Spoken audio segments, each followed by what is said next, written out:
That's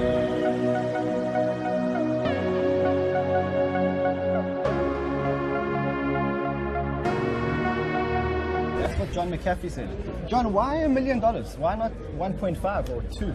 Well, I'm a very conservative person, and I seldom lose bets. I chose a very conservative number, one which is absolutely impossible for me to lose, because I think the true value will be many times that. And how did I reach the value? The way I do most things, backwards. Instead of taking what happened and project it forward, the nice thing about Bitcoin is it has a finite end. When the last coin is going to be mined, or even 10 years from now where there are very few coins left.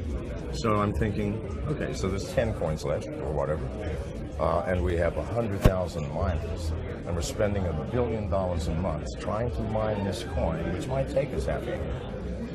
What's the value of that coin? It's got to be in the trillions of dollars. So if it is, because we know it's going to be mined, and it's going to have some value, and if we're spending billions to get it, it has to be worth many times more. So let's say it's $1 trillion, a very conservative number, and let's work backwards. Then $10 million in 2020 is about the right price. So it could be anywhere. I mean, from what you're saying, if it's equivalent to the investment in the miners in the network, it has to be, else they wouldn't be mining, would they? See, this is a business. I was one of the world's largest miners. We're not going to mine something we're going to lose money on. Of course not. If we're mining it, it's going to be worth a fortune. And we're going to have to cooperate with each other, because I'm not spending $1 billion and everybody else to get my competitor, get the last coin. No, we're all going to cooperate and go, whoever gets it, we divide it equally. All right, so no, $10 million is more likely, but $1 million is safe. So you have to trust me, I will win that bet. You're Irish, and you said that being Irish, you've never lost a bet. So. I've never lost a bet. My wife's been with him for quite a while. She will tell you that I've done 1,000 bets. I've never lost a bet. So, John, why did you exit the mining business then? You mentioned earlier that you exited the mining business a few weeks ago. If you're so positive about this infrastructure that's being built, why exit? Because you think that life is all about money? No, it's a boring business. I'm sorry. You know what? A 12-year-old could run that business. There's no excitement. There's no adventure. There's no creativity. There's no. I just got tired. I mean, sure, money. We're making money like crazy. It's like having a license to print your own money. However, this is boring. When you exited the mining operation, how big was the mining operation? About 11,000 S9 machines. 11,000 S9 machines. Yes. And where were they hosted? Where were you guys? I still can't tell you, because the company still has that information. I mean, that would give my competitors a leg up. And what are you spending your time on today? Oh, I was spending over half my time in cryptocurrency even before that. I'm spending it all in mostly ICOs, because initial coin offerings are the future of this industry and of our world. And it's from these ICOs that the magical creativity that's going to change your life and the lives of your children is going to come from. So that's exciting to me, and that's a lot more fun than sitting around looking at the temperature outside and trying to calculate how much electricity I'm going to use. No, that's not fun. So we're going to spend some time talking about ICOs, because it seems like ICOs are really back in favor these days. Yes. During the little correction that we had a couple of weeks ago, you seem to be keeping your wits and telling people that it's actually nothing. It is nothing. What is the basis for that? The market the went down this over is the 50%. mathematics of this industry, okay? If you look at it, I buy everything with cryptocurrency, almost everything, except coffee and, a donut. Because the transaction fees are too high? No, I buy everything, but no. Well, Bitcoin transaction fees, if you have noticed, have come way down, from $30-some to a couple of dollars now. Ethereum transaction fees are frequently free, depending on which wallet you use. No, it's not the transaction fees. It's just the fact that, isn't it easier? Isn't it easier just to go click, pay for this, than it is to go to the bank or to write a check or to send a wire? No, it's 100 times, 1,000 times more simple. So if you have something that is that powerful, how are you going to stop it? How is it going to just die? It will not. And it's kind of like saying, oh, the automobile is great. You don't have to feed it. You don't have to, put a saddle on it. You don't have to worry about it getting old. And no, it did not matter what the people who manufactured horse buggies wanted to say or do. The car was coming.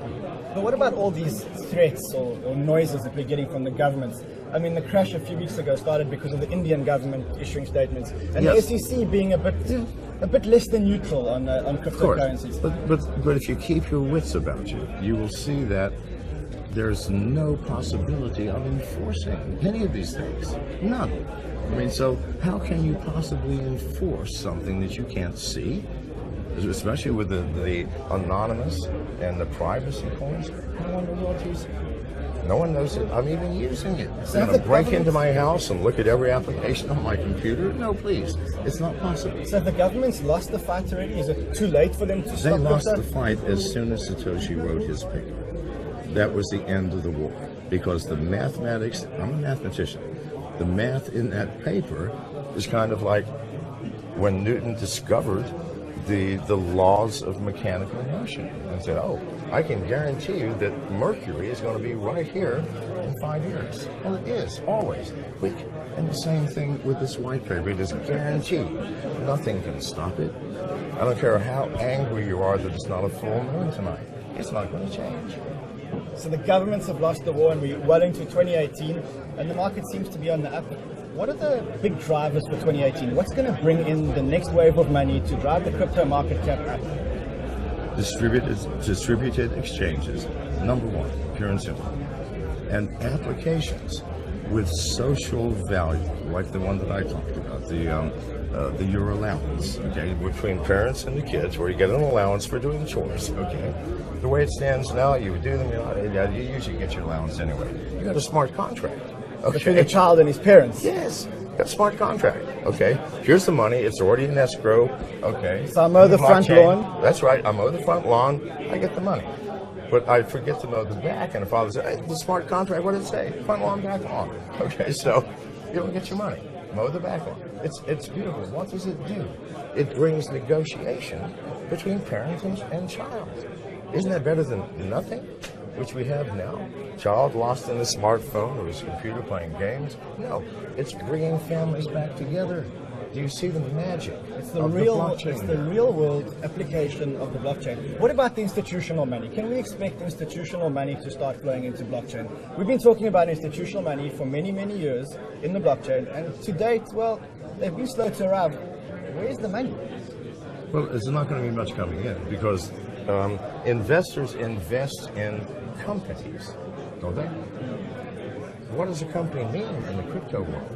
A company is something you just create in order to start the flow of your tokens, and then it disappears, right? There's no company left. So investors go, what am I investing in? So the only way that investors can invest is to buy the tokens themselves. Big difference. And I do you don't think that's going to And happen. institutions are not going to buy use case tokens? Pardon? Are institutions not going to buy utility tokens or use case tokens? No, because they view this compressed chart as being volatile. No, it's not volatile. It's as predictable as General Motors. It's simply compressed in time. So, oh my God, you lost 20% yesterday. Oh, who cares? This time next week, let's look at it. It's going to be fine. So no, they have no basis for an investment. They go, my God, what? I have no clue what's going to happen to the money. So John, I'm not going to let you off the hook. Every time I get guests on my show, I'll ask them, if they were to hold 5 tokens for 3 years, no buying and no selling, what are your 5 tokens? I'm not going to say. You're not going to say? Of course not, because people accuse me of pumping again or promoting for my own self-interest. I'm sorry, but no, I will not. Okay, will you talk about any ICOs that you're excited about? I mean, you did mention a few that you are excited about. And no shilling, just the real-world applications of stuff that you see. I know you're exposed, and there must be stuff that you're really excited about. Okay, well, here's one. It's one called Docademic. D-O-C-A-D-E-M-I-C. It's a South American company that already has in place millions of users and thousands of physicians around South America to provide free consultation. I tried to do one myself last night just to try it. I'd never tried it before. So I was sitting with the developers and I said, here's the app. And I'm going to go on and sure enough, there's the doctor. Whoa, where did you come from? And there's my little picture up in the corner live and for free. Now, yes, I'm excited about that. That's changing the world. It's changing the world. Somebody in a remote village in Venezuela, up in the mountains, can talk to a physician live 24 hours a day. What's that ICO called again? The Dr. Dem. Dr. Dem. Anything else that you're excited about that's really changing the world? I've already spoken about the Euro allowance. I think the Euro allowance, I pray that this is going to be the first ICO where people don't just grab the coins because it's going to go sky high and keep them, but say use them. Use these coins with your kids, please God. Let's do what we intended to do. John, you take a lot of flack on Twitter. Every time I look at your Twitter, no matter what you say, no matter which coin you pump, people are after you. Yes. I mean, that can't feel great when you're reading your Twitter and you see people after you. How do you deal with it? Listen, I learned a long time ago that what people think and say has no meaning whatsoever in a person's life. In America, we have a saying, sticks and stones may break my bones, but words and ideas will never hurt me. And that is the truth. Sticks and stones will break your bones, but words won't harm him. That's John McAfee. Time Bitcoin crossing 11,000 for the first time just a few hours after topping 10,000. For more on this, let's bring in Formula Capital Managing Director and Chess Master James Altucher and Spencer Bogart, Managing Director at Blockchain Capital. Guys, good to have you with us. Thanks so much for having me. Thanks for having me on. You know, so much of Bitcoin is poorly understood, right? We're all trying to make sense of the phenomenon that it's become. What's your overall take on the price action change, the future of its use in American business, global business? So that's two questions. Yep. I think day by day, who knows? Coinbase is the largest exchange for Bitcoin. They're adding 100,000 new customers a day. What do each one of those 100,000 people do? They buy a Bitcoin. So that's driving the demand up on a daily basis. Overall, in the long term, we see there's $200 billion worth of cryptocurrencies out there, but there's $200 trillion of demand for money out there. So if Bitcoin is truly solving the problems of paper and fiat currency, which I believe, you're going to see that 200 billion start to move up to 200 trillion. So this price action, who knows day by day, but long term, this price action is certainly not unreasonable and it's going to continue to go higher. James, just to follow up, back in August, when Bitcoin was at around 4,000, I think you wrote, correct me if I'm wrong, we're in a hype bubble. It doesn't mean cryptos are bad. It doesn't mean you shouldn't buy. It just means there's a lot of hype and scammers out there. Yes. We've seen this story at least twice before in the past 20 years, et cetera. Yes, there are so many bogus cryptocurrencies out there. 95% of these alternative cryptocurrencies are probably scams. Bitcoin is not one of them. Bitcoin's legitimate. It's the biggest one. It's been around the longest. But everyone, just like with every financial innovation, scammers and Ponzi schemes get in the game. That's certainly happening, and you have to be careful. But the cryptocurrency trend and the Bitcoin trend is not going to stop. So, Spencer, you obviously believe in Bitcoin, clearly. Do you think that we need derivative Bitcoin products to sort of help maybe the legitimacy or help others be able to play in Bitcoin, futures, ETPs, so exchange-traded products? What do you think about those ideas? Listen, yeah, we hear a lot about is Bitcoin in a bubble, but the reality is that institutional ownership is about 0% at this point. Right. And we need some of these familiar wrappers like futures, ETPs, et cetera, that help put it in a context that traditional investors can touch. Even on the retail side, less than 2% of people own any Bitcoin, and yet 14% say they prefer Bitcoin to stocks. That would be a 10x increase in adoption if those people actually go and put some money into Bitcoin. Yeah, and let's just add, you know, JP Morgan's Jamie Dimon was trashing Bitcoin a few weeks ago, and now they've just announced they're going to help their clients get into Bitcoin futures, which is a derivative product. So certainly they see there's opportunity here, and that's a huge retail investor base that's going to start playing around with Bitcoin with derivatives. Do you need it to be transactional for more retail investors to get in or to want to get in to understand it? Does it need to be a currency? Yes, I agree with you completely. But notice Amazon just registered 3 or 4 domain names completely related to cryptocurrencies, largest retailer in the world.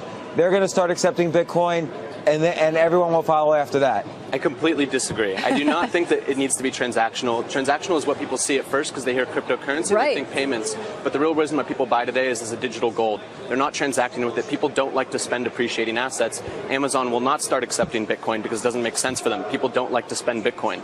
They're doing brand protection by registering certain domain names. Joseph Stiglitz, a Nobel Prize winner. Bitcoin successful only because of its potential for circumvention, lack of oversight. So it seems to me it ought to be outlawed. What is the risk of real regulatory pressure or complete illegality? Let's not forget, what large entity wants to occasionally make large transactions around the world in secret? The U.S. government. So, believe it or not, the U.S. government is heavily looking into how they can personally or institutionally use Bitcoin to spend. So there will be regulation. There needs to be. There's so many scams, as you point out, but the regulations are going to protect people.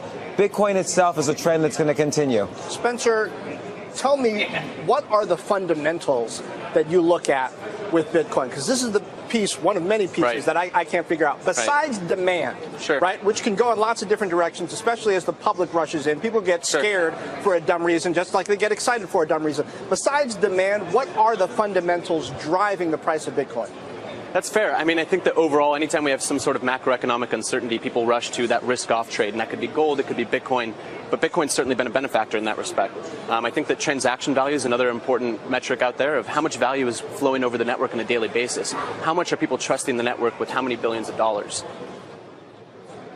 Well, I still can't figure out why it would be a surprise if Bitcoin dropped to $1,000 per Bitcoin as quickly as it's gone up to 11,000 from 1,000. It would make just as much sense from a demand perspective. And even if that did happen, if Bitcoin lost 85% of its value today, it would still be up more than 40% on the year. Yeah, which is great. And if the long-term trend is going to much, much higher prices, short-term volatility is not going to matter. It's the long-term trend here that's important. The fact that it does solve huge fundamental problems like, infinite minting, forgery, double spending, privacy. There's many problems that Bitcoin solves on a fundamental level that investors and governments are going to need. So finally, we covered Diamond's comments pretty heavily when he called it a fraud. John McAfee, for whatever it's worth, says he now predicts $1 million by the end of 2020. Do you guys have targets or not? Yeah, I'll say $1 million by 2020 as well, easily. It seems reasonable. I'm not putting out too many price targets these days, but that seems reasonable. I mean, listen, as with most major technology shifts, let's think about what young people are doing. 32% of young people say they prefer Bitcoin to stocks. 42% of millennial males say they plan to purchase Bitcoin in the next 5 years. We're barely in the first inning right now. And let's just say there's 15 million millionaires around the world.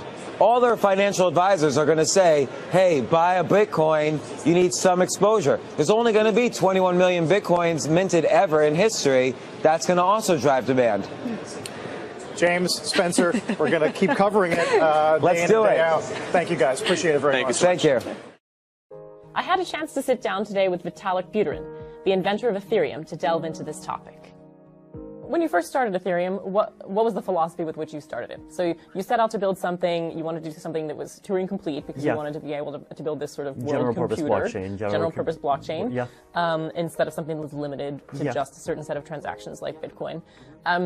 Did you start out with this grand vision? No, and it started as something much simpler, which was I was working on a project called Mastercoin, which was basically a blockchain protocol that was trying to support maybe 15 different types of financial protocols. And I realized, oh wait, if we replace these 5 features with a programming language, then it goes up from 15 types of financial transactions to 40 types of financial transactions, and the protocol becomes simpler at the same time.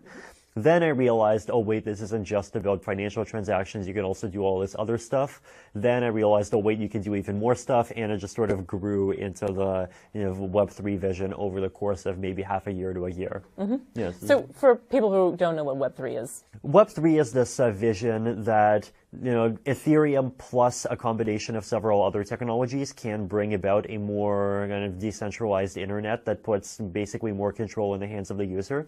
And this is a suite of technologies that includes Ethereum as a kind of decentralized database, Whisper as kind of decentralized messaging, Swarm as decentralized content hosting, possibly other technologies as well.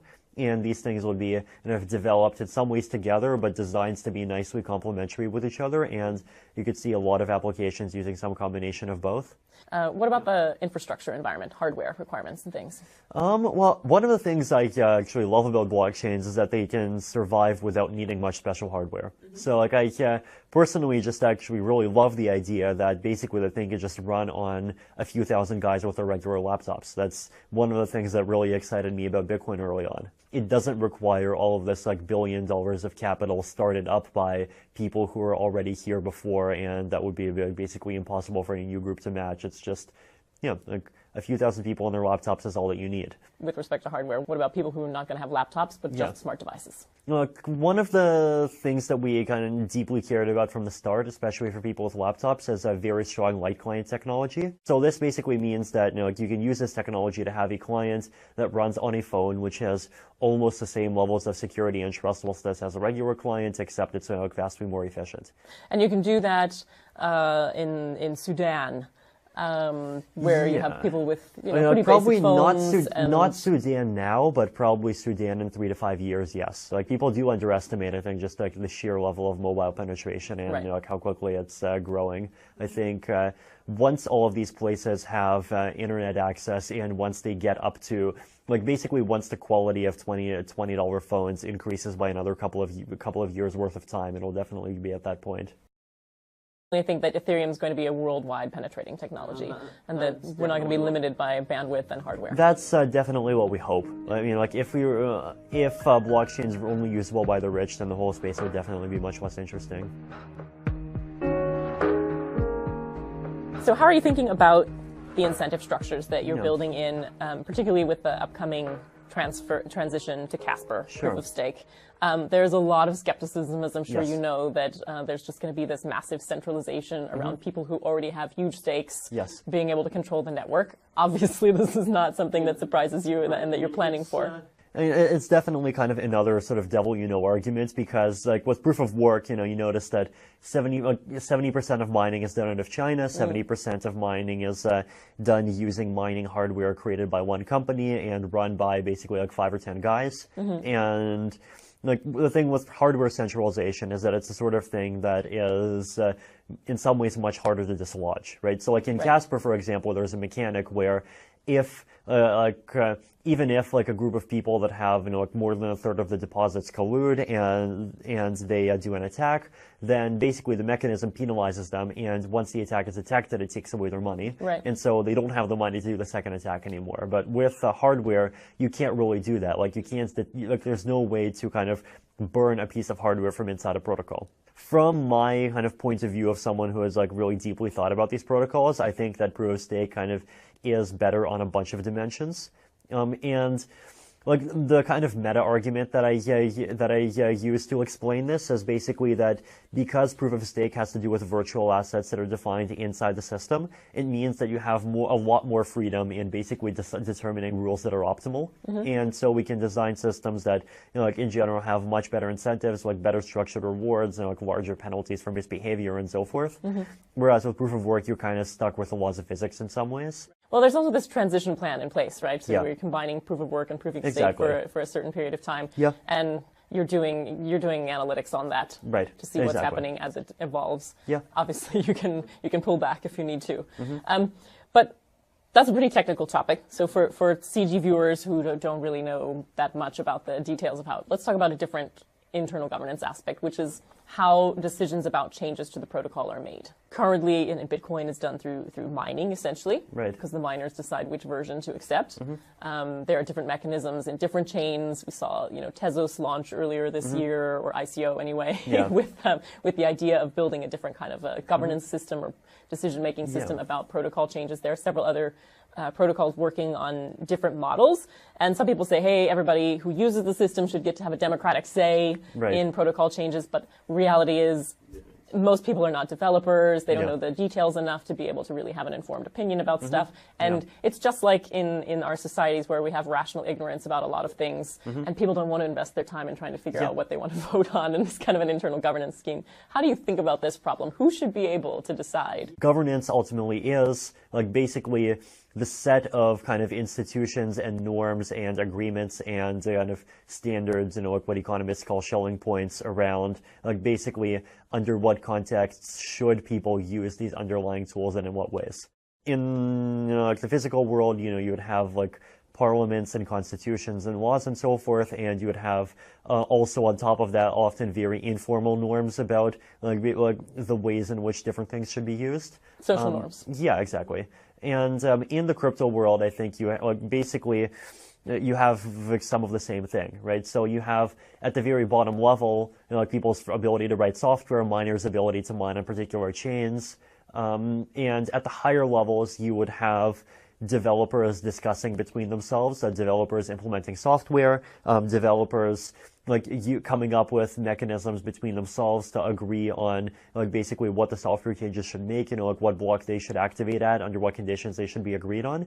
And you would have users ultimately always have the ability to basically just rebel and refuse to accept a particular update. And then on top of that, you would also have norms and expectations about what kinds of updates should happen in general. So for example, in Bitcoin, people really cherish the 21 million limit. There's also the ideas of decentralization. There's the idea that this thing is supposed to be a currency. You're not supposed to arbitrarily take money away from people. So basically, if a user finds something distasteful and there is a norm against it, then the user knows that a lot of other people find it distasteful as well. And they also know that because there exists this kind of meta-level social object called a norm, there other users will also be more interested in coordinating around basically not accepting the update, and so users are going to rebel, not install a software, and you have things like Ethereum Classic. Sure, and there are a lot of really well-known and well-documented sort of human rationality errors. Yes, totally. So I mean, all kinds of biases. If you just go to the wiki page for cognitive biases, you get this list of like 60 now, including things like we've changed the way that we remember information because of the Google effect, that we tend not to even bother to remember things that we can easily look up on Google nowadays. And so the way that we interact with technology is actually changing our human thinking biases as well. Yes. How do you plan for those and design those in? This is one of the reasons why the economics of crypto economics is so interesting, because some people say that, crypto economics is not going to work because people are not fully rational or people are not purely motivated by economic factors. But what people don't see, I think, is that even though economic incentives are not the only thing that motivates people, they are a very large thing that motivates people. Yeah, but there's a difference between motivating people with economic incentives and being able to understand how they will behave in reaction to that incentive. Because sometimes people could take completely irrational strategies. Yes, right. But practically speaking, the idea is that it's easier to predict the idea that people are more likely to take things that will make them more money than it is to predict that any specific bias is going to be very stable and robust across decades and across different cultures and across the actors being people versus organizations versus robots. So that's kind of probably one factor. And another factor that people miss is that it's not just about incentivizing people. It's also about this idea that basically, if you try to break Casper, then you lose a lot of money. Right. And so even if you're an irrational actor, if you have some particular amount of money, well, you can only do so much. There's a mathematical proof of an upper bound on the ratio between basically how much harm you can cause and how much money you can burn in order to achieve it. Right. And so using basically economics as just a way of measuring actors in terms of the resources that they control is also just kind of another aspect of this. There are a couple of things that have been sort of major topics of conversation around you in the last year, last month or so, couple of months. One of them is about, how much involvement should founders and core devs have in going around and evangelizing blockchain versus actually working on the protocol. Doing things like meeting with world leaders. You caught a lot of flack for your trip to Russia, for example. Why do you do those things? How do you make decisions about how to balance your time? Yeah, I think it's definitely, first of all, worth it to reach out and talk to people because, first of all, it helps people understand that, this is something that's concrete, that's got actual people behind it, and it's got legs, it's got potential. We're here to help humanity, and I think that just getting the understanding of that and just what the technology is and how it works is valuable. And have you gotten the sense that people have understood that when you go to talk to world leaders? I think that we're here to help humanity. Yeah, I think they have been definitely quite friendly in general over the last few years. And it's also important, I think, for us to understand them, right? And basically to understand, what are the challenges that kind of, basically mainstream institutions currently face and what role can the technology have in addressing them. And, some of the conversations I've had, and probably more, this is more with banks than with governments, but to some extent with everyone around what are the privacy challenges, why are they interested in consortium chains, what is their thinking about scalability. I think that's definitely all fairly important, and some of it definitely does end up informing things that we focus on. What are the things from your perspective in interfacing with the law, with governments, with regulators that are hindrances to what you're trying to achieve? I would say the main kind of regulatory thing that's been a hindrance in practice just is like difficulty of cryptocurrency exchange. Like, aside from cryptocurrency, so far there hasn't really been much hindrance to blockchain technology as a whole. But like at the same time, public blockchains, despite being usable for a large number of things other than cryptocurrency, still fundamentally relying on cryptocurrency for transaction fees, economic incentivization, and a lot of other things. It would be so much better if people could buy like $100 of cryptocurrency instead of $0 of cryptocurrency. And yet, in many places, it's still like going from 0 to 100 is much harder than going from 100 to 5,000. Right. There's big differences between how politically easy it is to, like go after a technology where 90% of it is being used by terrorists versus, going after a technology where, going after something that's like the internet where, like yes, terrorists use it, but also the people who catch terrorists use it as well. And have you, in your sort of looking at different parts of the ecosystem around the world, are there certain areas parts of the world that seem particularly friendly or particularly hostile to Ethereum as an idea or as a project or as a decentralized model for organizing society? Basically, the thing that you need, that I think like a lot of people and probably even a lot of libertarians, even more than average, underappreciate is that very few people hate freedom. Like basically, very few people hate privacy, very few people hate decentralization. Right. But there are a lot of people that find all of these things slightly valuable, but not too valuable, and they just come up with 1,000 exceptions for 1,000 different cases why, in this particular case, I want to have more control. Yeah. There definitely are places that have more of that than other places. So, on the one hand, China has had the ICO ban and the ban on most crypto trading. Right. But on the other hand, there's a lot of other places that, like Switzerland, like Singapore, that have shown themselves to be very friendly. At the end of the day, nobody hates freedom and nobody hates privacy. Exactly. But a lot of people dislike uncertainty. Yes, totally. Yeah. And government is one form of certainty. Yes. Sort of the devil you know is better than the devil you don't. Definitely. So one of the implications, though, of being kind of the face of Ethereum, the founder, the core, the center, and everything is being out there meeting with government leaders and doing these kinds of events and interviews and all this stuff, is the so-called cult of Vitalik. Yes.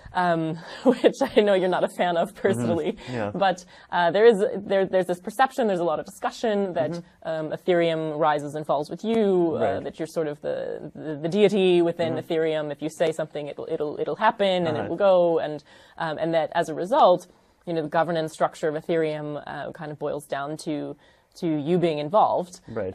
So how are you dealing with that? Yeah, so I think, first of all, it's already gotten to the point whereas it's probably still true that I'm very heavily involved in the longer-term kind of strategic thinking and research agenda.